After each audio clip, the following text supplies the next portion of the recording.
ఓం శ్రీ నమో నారాయణాయ.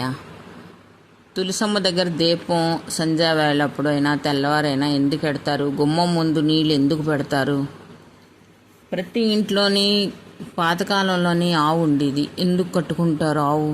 ఇవన్నీ వర్ణన అనమాట. ఒకరోజు అనమాట కృష్ణుడికి రుక్మణి అడుగుతుంది అనమాట ఇవన్నీ. ఏటనేసి సంధ్యావేళప్పుడైనా సాయంత్రం తెల్లవారప్పుడైనా సరే తులసమ్మ దగ్గర ఎందుకు దీపం పెడతారనేసి కృష్ణుడికి అడుగుతుంది. అడిగితే తను అంటారు, ఏటంటారు, నీకు ఒక కథ చెప్తాను ఆలకించు అనేసి కూర్చోబెడతారు. రుక్మణికి కూర్చోబెట్టేసి ఏటి చెప్తారంటే, చూడు, పాతకాలంలోని ఒక కుటుంబం ఉండేదన్నమాట.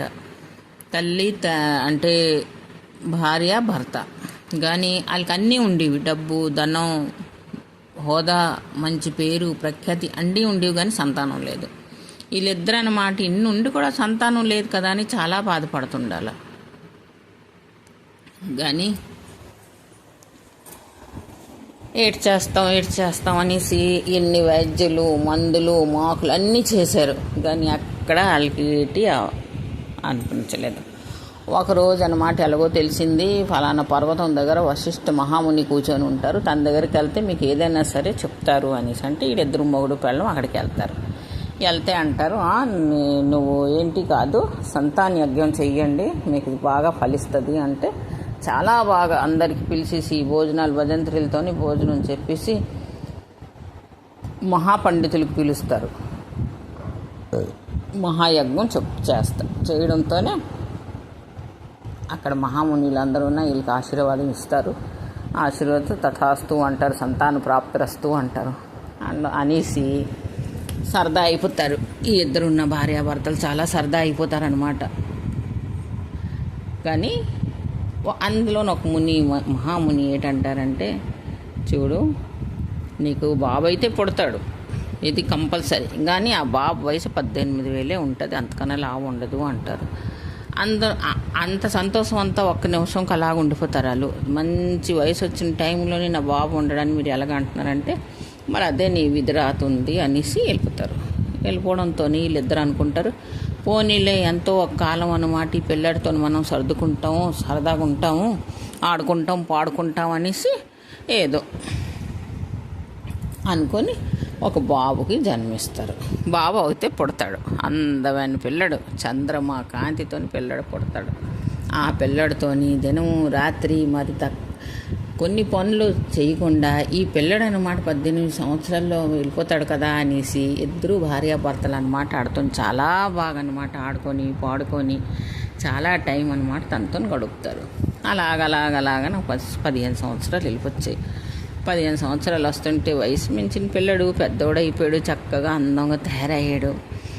మా 18 సంవత్సరాలంటే ఇంక 3 ఏళ్ళే ఉన్నది, ఏటి చెయ్యాలా అనేసి అలా కుంగిపోతున్నారు. ఆఖరికి ఇంకొక 2 సంవత్సరాలు ఇంకా ముగిసాయి అన్నమాట. అంటే ఏంటి, 17 సంవత్సరాలు అయిపోయి 17 సంవత్సరాలు అయిపోవడంతోనే రాణి కాదు అంటే ఆ భార్య ఈ భర్తను ఒక మాట అంటుంది అనమాట. చూడండి, బాబు అయితే 17 సంవత్సరాలు వాడైపోయాడు, మన ఇద్దరం వీడికి కలిపేసి తనకు ఒక భార్యకి చూసేసి పెళ్లి చేసిద్దాం, ఒక పాపకు చూసేసి అంటారు. అంటే దీనికి పిచ్చి ఉన్నదా నీకు?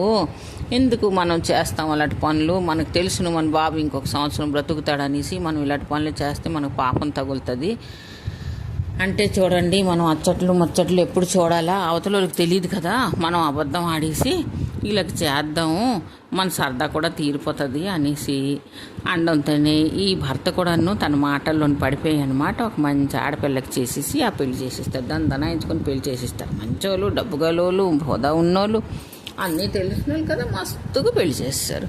పెళ్లి చేసిన తర్వాత సంవత్సరం పెళ్ళి అయితే చేసేసారు, కానీ వీళ్ళకి గాబర ఇంకొక సంవత్సరం ఉంది, పెళ్లి చేసేసాము, ఈ పిల్ల జీవితం ఏటవుతుంది, మాకు పాపం చుట్టుకుంటుంది కావాలని వీళ్ళు తిండాలు మానేసి సన్నంగా అయిపోయి వాళ్ళ మూల ఇల్లు మూలు కూర్చుంటున్నారు. ఈ కోళ్ళు చూస్తుంది ఏటి, ఎప్పుడు చూసినామో అత్తమ్మాయి అనమాట, ఇంత నవ్వుకొని ఉన్న మనిషి అనమాట, ఈ మూల ఆ మూల కూర్చుంటున్నానని దగ్గరికి వెళ్ళి అడుగుతుంది అనమాట.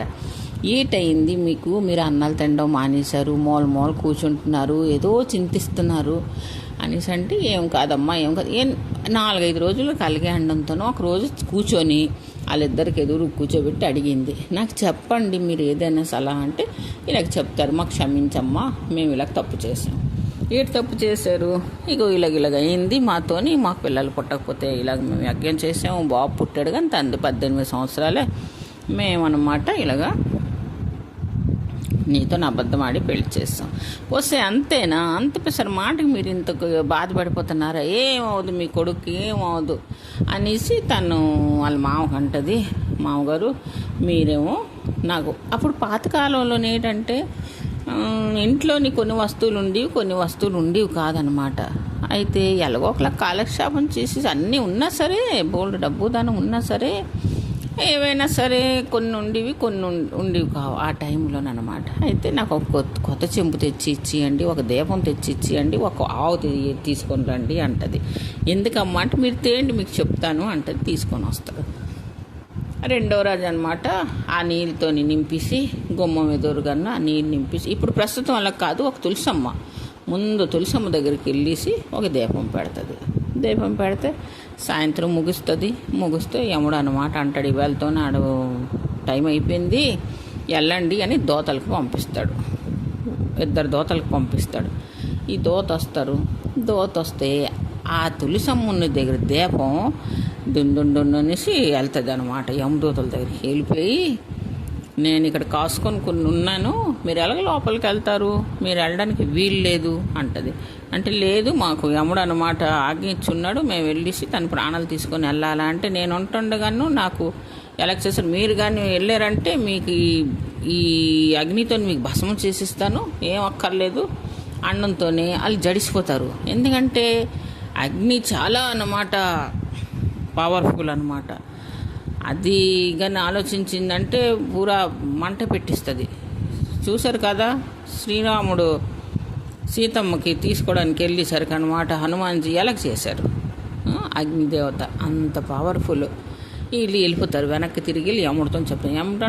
యముడు అంటాడు, అరే మీరు ఇంత భయం పడి ఎందుకు వెళ్ళిపోచ్చారు అంటే, ఇలాంటి సంగతి అంటే యముడు అలాగ ఆలోచిస్తాడు అనమాట.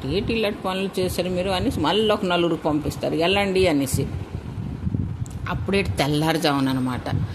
తెల్లారిసరికి అయితే గబగబా తెల్లారైతే పడుకొని ఉంటారు. మెల్లికి తెచ్చి వచ్చిన గబగబా వచ్చేసరికి ఈ చెంబు అడిగించింది కదా మామతో, ఈ చెంబుతో గుమ్మం దగ్గర నీళ్ళు పెడుతుంది. ఈ నీళ్ళు చూస్తాయి, నీళ్ళు చూసి ఆపుతాయి వాళ్ళకి, దోతలకి, మీరు లోపలికి వెళ్ళడానికి వీలు లేదని. నేను ఎందుకు వెళ్ళకూడదు అంటే, లేదు నేను ఇక్కడ కాపలు కూర్చుని ఉన్నాను, మీరు లోపల ఉన్న మనిషికి మాత్రం తీసుకెళ్ళడానికి వీలు లేదంటే, మాకు ఆజ్ఞ ఉంది అమ్ముడుదంటే లేదు తీసుకెళ్ళడానికి, మీరు కానీ లోపలికి వెళ్ళారంటే నేను ప్రళయం చేసిస్తాను, ఊరు వాడ యాకం చేసిస్తాను, వరదలు ఎట్టించిస్తాను, మీరు కూడా మునిగిపోతారని అతను జడిసిపోయి వెళ్ళిపోతారు. మళ్ళీ యముడికి చెప్తారు. యముడు అంటాడు, మీరు ఒక పిరుగు పంతులు ఏంటంటారనమాట, వాళ్ళతో జడిసిపోతున్నారా మీరు అనేసి మళ్ళీ ఒక 10 మందికి పంపిస్తాడు, వెళ్ళండి అనేసి. ఇక్కడికి రాణి ఏడ్చేస్తుంది. ఒక ఆవుకి మన ఇంటి దగ్గర కడుతుంది అనమాట. ఆవుతో ఇప్పుడు తెప్పించింది కదా మామకి, ఆ మామకి అనమాట అంటది అనమాట, గుమ్మం ఎదురుగా మీరు ఆవు కూడా కట్టియండి అక్కడ అనేసి. ఈ దోతలు మళ్ళీ వచ్చేసరికి ఈ ఆవు కూడా అలాగే అడ్డుతుంది, సేమ్ అలాంటి మాటలే ఆడుతుంది. అండంతోనే జడిసిపోతాడు. వీటనేసి ఈ ఆవు కూడా అంటది అనమాట, మీరు మాత్రం నేను మహాలక్ష్మి విష్ణు అనమాట, రక్షకురాలు నేను కానీ ఆలోచించానంటే మళ్ళీ నేను ఆగిపించే అంటే ఇటు అటు చూడకుండాను మీకు ప్రళయం చేసిస్తాననేసి వీళ్ళు వెళ్ళేసి మళ్ళీ యముడికి చెప్తే యముడికి కోపం వస్తుంది అనమాట. అత్తరికి పాప మీరందరూ ఇలా రొట్టేసారు, నేనే వెళ్తాననేసి గబగబ తయారైపోయి ఒక గేదె మీద కూర్చొని వస్తాడు, రాయని ఆడుకొని వెళ్ళిపోస్తాడు. వెళ్ళిపోచ్చేసి తీసుకొని వెళ్తాను అనేటప్పటికి దీనికి తెలుసును, ఆ కాలంలోనే ఇంత పతివ్రత ఉండేదానికి ముందు తెలిసిపోతుంది ఎవరు వస్తున్నారు ఎవరు లేదనేసి అందరు తెలిసింది. ఇంటి గుమ్మం పైనే ఉంటుంది ఇది భారత్ అనమాట. లోపల పడుకొని ఉంటారు, వెళ్తారు. ఏది నా అడ్డు లెగు అంటారు. అంటే ఏమి మీ కూతురు లాంటి దాన్ని కదా, నాకెందుకు మీరు ఇలాగ అంటున్నారు, వద్దు ఏంటంటారు, మా ఆయన ప్రాణాలు తీసుకోవద్దు, ఇది అది మా అత్త మామ చాలా బాధపడతారు అంటే, లేదు తండ్రి టైం ముగిసిపోయిందమ్మా అనేసి అంటే తన కాళ్ళ మీద అనమాట పడుతుంది అనమాట, దండం ఆడుతుంది. ఆ కాళ్ళ మీద పడిన తర్వాత ఇతనికి మరి ఆశీర్వాదం ఇవ్వాలా, బొర మీద చెయ్యి ఆడతారు, సదా సౌభాగ్యవతి భవ అనేసి ఆశీర్వాదం ఇచ్చిస్తారు. ఇచ్చేసి లోపలికి వెళ్తారు. అనేసి ప్రాణాలు తీసుకుంటానంటే అనమాట వెనక్కి తిరిగి అంటుంది అనమాట వాళ్ళు అంటది. ఇప్పుడే మీరు సదా సౌభాగ్యవతి భవ అనేసి మీరు అన్నారు కదా, మరి మీరు కానీ తీసుకొని వెళ్ళిపోతే నేను వెధవరాలు అయిపోతాను, మీరు సదా సౌభాగ్యవతి భవ అనేసి మీరు ఇచ్చున్నారు, కనీసం ఒక 100 ఏళ్ళైనది మా ఆయనకి ఇవ్వండి అనేసి అండంతోనే ఈ అమ్ముడు అనమాట అలాగ ఉండిపోతాడనమాట. నీ బుద్ధి పరీక్ష, నీది ఎంత మంచి మనసు అనేసి నా చిరునవ్వుతో నవ్వేసి వెనక్కి వెళ్ళిపోతాడనమాట.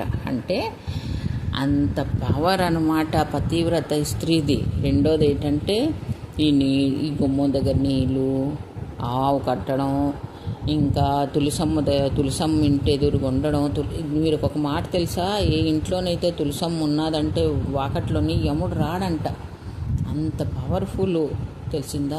పాతకాలం అందరూ ఏంటి మనలాగే నెటుండేవారు, ఏటి మంచి మంచి వస్తువులు ఇలిగి అడవిలోని అవి తినేసి 120 సంవత్సరాలు ఇలాగ బ్రతికిపోయేవారు అనమాట. ఇప్పుడు అడ్డమని గడ్డి తినేసి మనం చూడు ఇలా ఉన్నాం అనమాట. అందుకే ప్రతి మనిషికి అనమాట ఇంటి గుమ్మం దగ్గర కంపల్సరీ నీళ్ళు పెట్టాలి. ఆ నీళ్ళతోని 2 ఫాయిదాలు ఉంటాయి. ఇంట్లోంచి బయటికి మనిషి వెళ్తాడు, ఆ నీళ్ళు చూసి వెళ్ళారంటే వాళ్ళకి చాలా మంచిది, నిండుగా వెళ్తారు, నిండుగా లోపలికి వస్తారు. రెండోది యముడు రాడు. తులసమ్మ దగ్గర సంధ్యావేళ అప్పుడు దీపం పెట్టాలన్నమాట. సంధ్యావేళ దీపం అనమాట. చూడండి, తులసమ్మ దగ్గర 2 రకాలు ఉన్నాయి. తెల్లారిసరికి దీపం కానీ మీరు పెట్టారంటే శంకరుకు, ఇది దామోదరుకి చెందుతుంది.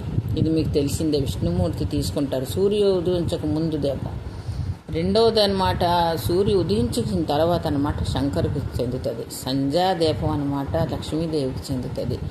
ఇంకా అలా తులసమ్మ కానీ ఇంటి గుమ్మం దగ్గర ఉన్నదంటే యముడు రాడు. ఎంత ఇది కదండి. అలాగే అందుకోసమే అనమాట మనం అందరూ ఇలాగా ఇంటి ఎదురుగా అనమాట అన్నీ ఎట్టుకొని మన సనాతన ధర్మంకి కాపాడదాం. అవునా కాదా? बोलो जय श्री मन नारायण, जय श्री सत्यनारायण।